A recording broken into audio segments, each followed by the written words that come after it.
Hello, bienvenue dans ce live, j'espère que vous allez bien. Je suis Sandrine Carr, je suis très heureuse de vous retrouver ce soir. Dans le live de ce soir, je vais vous parler du mode survie. Le mode survie, c'est quelque chose dont on entend de plus en plus parler. C'est une théorie qui est très vieille, en fait, qui est la théorie polyvagale. Et c'est une théorie qui explique notre comportement face au stress. Donc, qu'est-ce que le mode survie? Le mode survie, c'est quand le niveau de stress que vous ressentez est tellement intense pour vous que du coup, votre cerveau pense qu'il est en danger. Ok? Puis ce niveau de stress, vous ne pouvez pas le comparer à quelqu'un d'autre. Des fois, on va se dire, ah, mais pourquoi il ou elle est stressé? Parce que, franchement, ça va, c'est pas tellement ouf ce qui est en train de se passer. Ou dans une équipe, l'équipe a la même pression, mais il y a des gens qui gèrent plus ou moins bien le stress. La gestion du stress, notre capacité à gérer le stress, elle est rattachée à la fenêtre de tolérance face au stress. Puis cette fenêtre de tolérance, si vous regardez des exemples, il y en a en ligne, vous allez trouver assez facilement. Vous allez voir que même si au cours de la journée, on vit tous les mêmes fluctuations, si la fenêtre de tolérance est réduite, en fait, à chaque fois qu'il y a un mouvement, on est en dehors de la fenêtre de tolérance. Donc, on est en contact direct avec du stress et ce stress nous fait basculer en mode survie.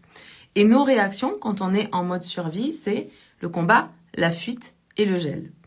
Le combat, vous vous imaginez, si vous êtes en train d'avoir une discussion avec quelqu'un, puis votre fenêtre de tolérance au stress est réduite. Alors, pourquoi une fenêtre de tolérance au stress est réduite? C'est quand on a un système nerveux qui est dérégulé. Un système nerveux qui est dérégulé, ça veut justement dire que votre fenêtre de tolérance au stress est réduite. Et donc, parce que votre fenêtre de tolérance au stress est réduite, tout ce que vous allez vivre en termes de peur, d'anxiété, de stress, de choses comme ça, va aller activer le mode survie. Quand le mode survie s'active, on a 3 types de comportements. Je vous disais, le combat, la fuite et le gel. Je vais rentrer dans chacun d'entre eux pour que vous puissiez identifier ce qui se passe pour vous quand vous êtes au contact avec le stress. Hello, bienvenue dans ce live, j'espère que tu vas bien. La première chose, c'est le combat. Le combat, typiquement, c'est si vous êtes en train d'avoir une discussion avec votre conjoint, puis que votre fenêtre de tolérance au stress est réduite, ben vous allez peut-être surréagir et comme agresser votre conjoint ou votre conjoint peut vous agresser si sa fenêtre de tolérance au stress est réduite. Et ce qu'il faut comprendre, en fait, c'est que les personnes qui surréagissent, on pourrait dire qu'ils ont de mauvais comportements. En réalité, c'est pas qu'ils ont de mauvais comportements, c'est plus qu'ils ont un système nerveux qui est dérégulé. Puis là, ça veut pas dire que je suis pour le fait ou que je pense que c'est normal si votre partenaire, vos amis ou votre famille, ou quelqu'un de votre famille ou même un inconnu vous crie dessus. Je pense pas que ce soit normal. En contrepartie, je pense pas que ce soit une mauvaise personne pour autant. Parce que très souvent, c'est un problème de système nerveux qui est dérégulé.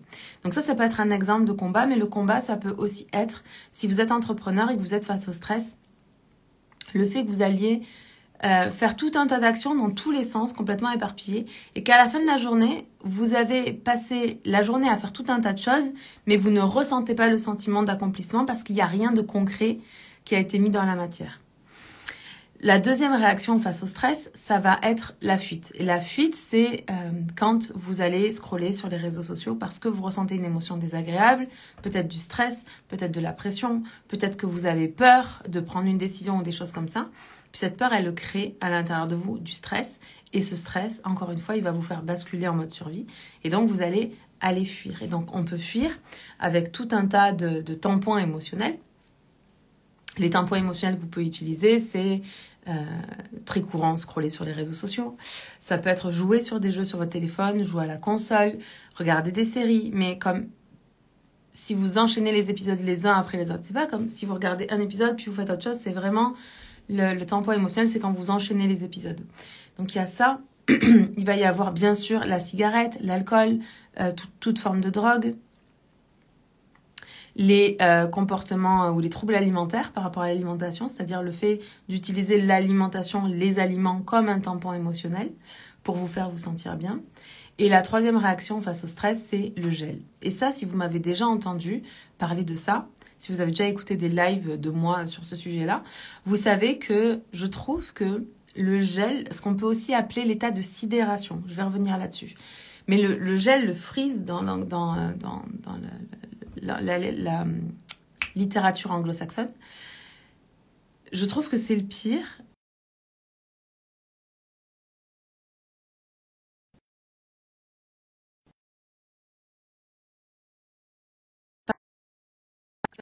Ça a l'air, ok. Qu'est-ce que je disais? Je me reconcentre parce que j'ai reçu un appel. Oui, le freeze, le gel. Pour moi, c'est le pire parce que dans le tampon émotionnel ou dans le combat, en fait, il y a une décharge du stress. Je ne sais pas si vous comprenez ce que je suis en train de dire. Quand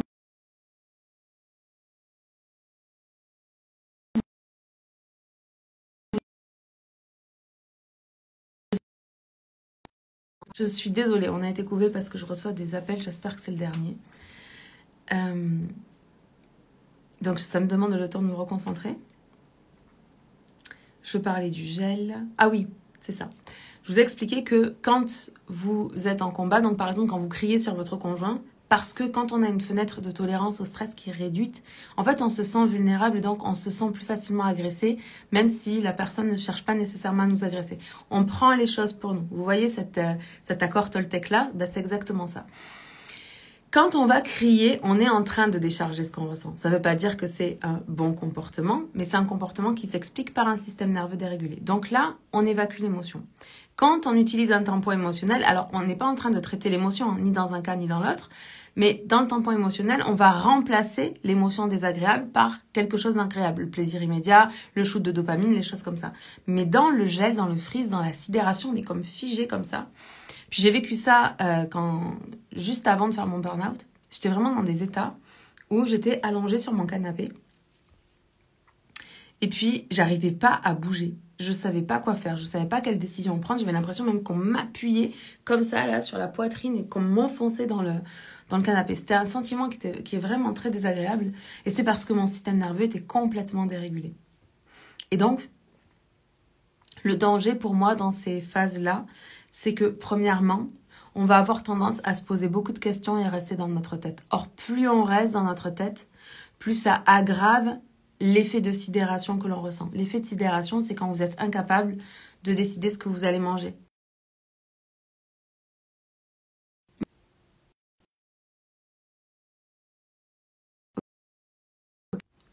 Ok, j'espère que ça va aller. Même si on vous dit, par exemple, que... Attendez, de quoi je parlais?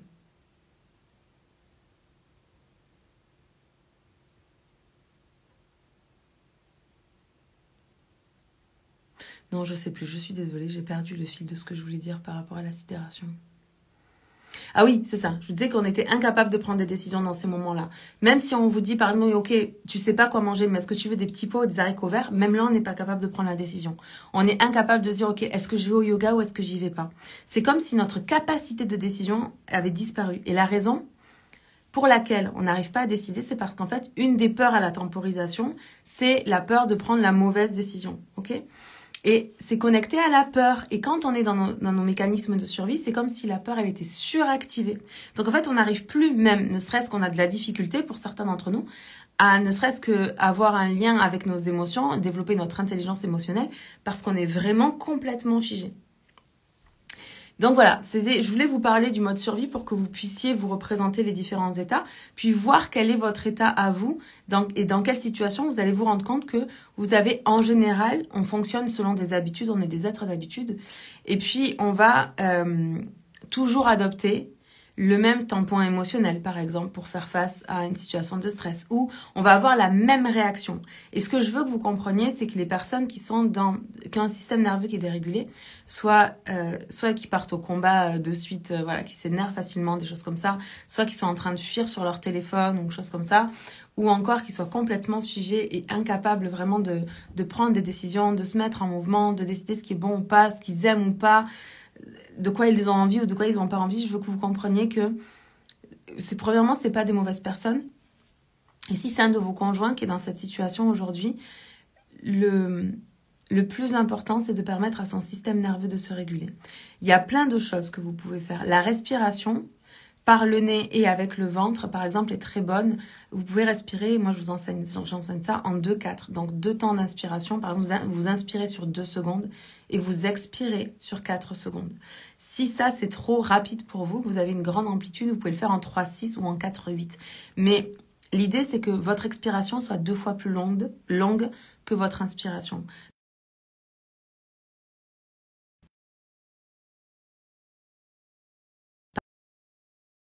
L'inspiration, je suis désolée, c'est encore une fois des appels que je reçois.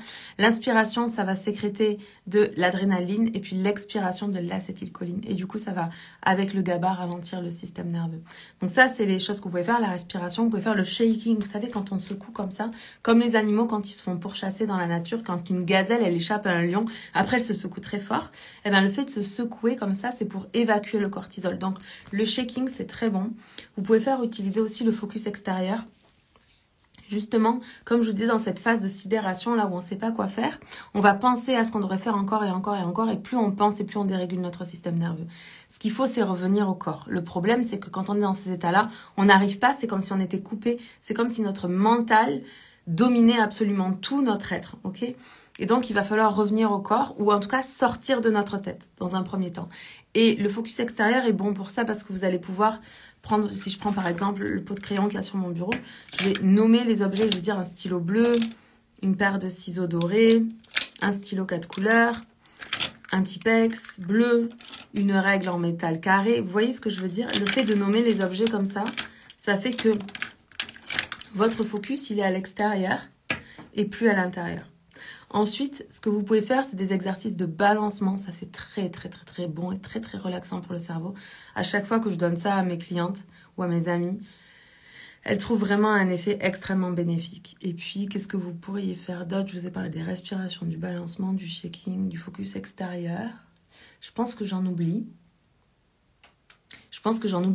Mais, et l'activité physique, c'est très important de se mettre en mouvement pour faire bouger l'énergie à l'intérieur du corps. Puis quand je parle de se mettre en mouvement, je parle pas d'aller faire du HIIT, d'accord? Surtout sur un système nerveux dérégulé, c'est peut-être pas la meilleure des idées, il faut vraiment que vous testiez. Si après votre séance de HIIT, vous êtes encore plus comme ça qu'avant, alors vraiment le HIIT c'est pas bon pour vous, mais plutôt avoir une activité physique modérée. Aller marcher, courir, mais vraiment tranquille, là on n'essaye pas de faire de la performance. Quand on a des activités comme ça, qui sont à intensité modérée, ça permet au corps de se régénérer, ça nous permet aussi d'arriver à descendre dans le corps. Évitez, s'il vous plaît, pendant que vous allez marcher, si vous avez un système nerveux dérégulé, pendant que vous allez marcher, s'il vous plaît, n'écoutez pas des podcasts. Ne continuez pas d'alimenter la sphère mentale. Justement, si vous voulez sortir du mode survie, il faut mettre votre système nerveux, votre cerveau, votre système de pensée sur off au maximum. Ça ne veut pas dire que vous allez y arriver, mais l'idée, c'est de ne pas aller alimenter encore plus la surcharge mentale en fait que vous avez déjà dans votre cerveau. Et je crois que j'ai fait le tour pour le live de ce soir. J'espère que ça vous aura aidé à comprendre ça. Si vous avez des questions, n'hésitez pas. C'est vraiment un sujet sur lequel je fais des recherches depuis maintenant 2018. Donc, je connais très bien. Donc, allez-y, si vous avez des questions, ce sera un plaisir pour moi d'y répondre. Merci d'avoir regardé ce live jusqu'au bout. Je vous aime, je vous embrasse. On se parle demain. Ciao!